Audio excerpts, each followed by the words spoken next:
So we've talked about our Lobster Fest. We talked about setting Guinness World Records. The really cool part about doing things that show up in the media is it gets you recognized for accomplishments that you didn't really think were accomplishments that anyone cared about. And this episode, I'm going to tell you all about our adventures with Mumford and Sons. Hey, I'm Mike Ungaro, and welcome to Fish Factor. I'm CEO, visionary, and business co-owner of the Kings of Fish TV series on Amazon Prime and the legendary San Pedro Fish Market. Thanks to our extremely loyal customer base, we became the second most visited attraction on the entire Western Seaboard, serving over 2 million guests a year. Here, you'll get a behind-the-scenes look at running a multi-generational family business since 1956, the highs, the struggles, and the challenges of working with family.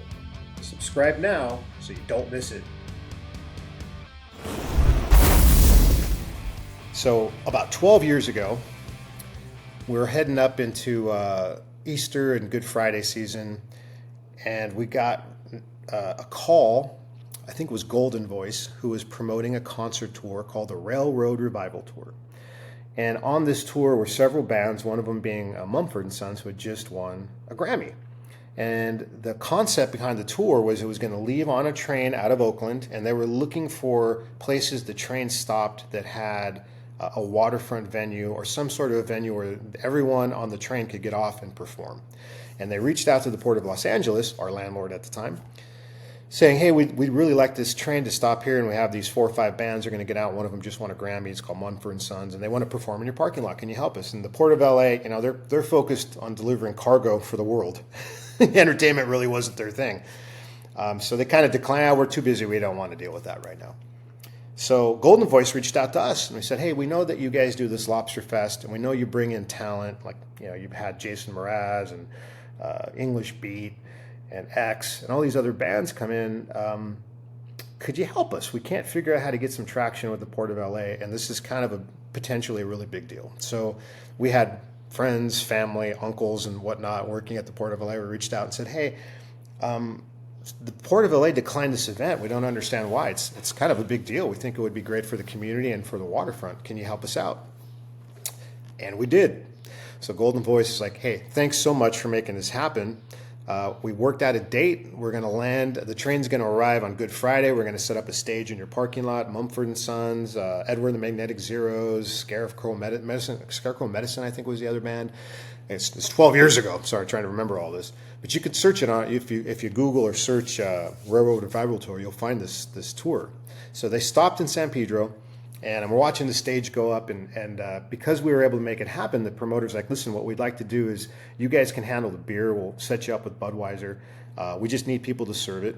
And you could set up food too. If you want to serve food to the people attending the concert, well, that's great. How many people are going to attend? Well, it turned out 10,000 people came to watch these bands play. And it was standing room only. There was no seating. It was in a parking lot. I mean, us in parking lots, I don't know. We keep running into this parking lot opportunity thing. And so we set up, my brother John, he managed the food, and the rest of us found as many volunteers as we could to serve beer. And the volunteers got to keep the tips, and they got to keep a lot of tips. I think we went through 140 kegs of various Budweiser beers. It was like we didn't even close the tap handle. It was just keep putting cups up and handing them out. And people were loving the music. The music was incredible. It was a fantastic show. It was like so much fun to be there. And the people that we asked to volunteer was like, listen, you get to see the show for free. All you need to do is hand out beer and collect money. And so they did. And I think all the people that helped work it walked away with $200 or $300 in tips because people were tipping. And the really cool part about it was Budweiser actually let one of the handles, they had like sort of a generic beer that they could private label for you. So one of the handles was the San Pedro Fish Market handle. So you had you had their Shock Top, Bud Light, Bud, a couple other ones, and then the San Pedro one. And everyone's like, I want the San Pedro Fish handle. I'm like, I didn't think anybody wanted a beer named San Pedro Fish, but that was one of the ones that sold faster than any of them. And we realized there might even be business for us or an opportunity to have a private label beer, which we actually tested later on. It was kind of fun. So here we are. We're going through over 100 kegs of beer. We're serving 10,000 people. We're getting a free concert in our parking lot. People that couldn't get a ticket or parked all on the outside of the parking lot behind the fences, standing on their cars to enjoy the show. And so what about the shrimp trays that we sold? Well, at first we were a little bit upset, right? Because they brought in 4 or 5 other food trucks, which we didn't know was going to happen. So now we got competition.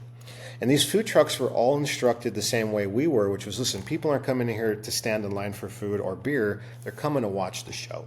So what we need you to do is keep your menu simple and just serve as quickly as you can so customers are happy, which we do anyways. That was no big deal. So my brother John set up a couple of griddles outside, and he had the same shrimp we do at the Lobster Fest, because we had a shrimp booth at the Lobster Fest where we were also selling a couple thousand pounds of shrimp. So in addition to the 30,000 pounds of lobster we sold in our other stores, we were also selling a couple thousand pounds of shrimp. So we had the same setup in the parking lot, but we never had a line. And we had our signature seasoning shrimp, we had a scampi, we had garlic bread, and we're selling them in buckets with a piece of bread, and people loved it, but there was no line. Now the food trucks all had massive lines, so the way it looked to us was we kind of got screwed over. These food trucks are doing better than we are.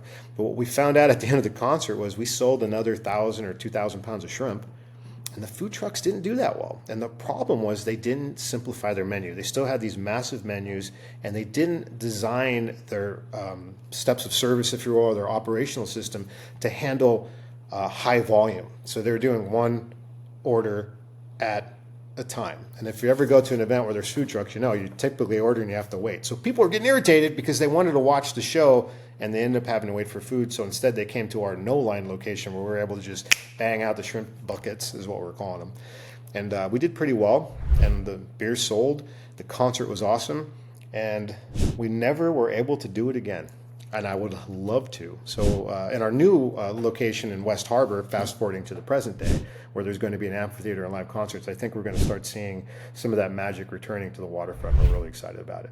But that's the story of how a Lobster Fest got us intersected with Mumford & Sons. Oh, and I forgot to mention, the other thing we got to do was the promoters gave us all the talent writers, which means that they all had their own private trailer with a list of the specific beers they wanted and the specific kind of food and, this and that they don't like, they do like this, and we had to go to Whole Foods and Trader Joe's to track some of this stuff down. But a lot of our people got to meet some of the band members, so that was kind of an exciting moment for them too.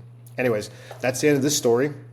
Stay tuned for our next episode, and thanks for following. Appreciate it. Thanks for listening to The Fish Factor. I'm Mike Ungaro. Don't forget to like and subscribe to this channel, and you can also check out all the episodes of Kings of Fish right here. You can learn more about our restaurants by going to our website, sanpedrofish.com, or you can follow us on our social media channels, Instagram, Facebook, etc., at San Pedro Fish, or the TV show at Kings of Fish.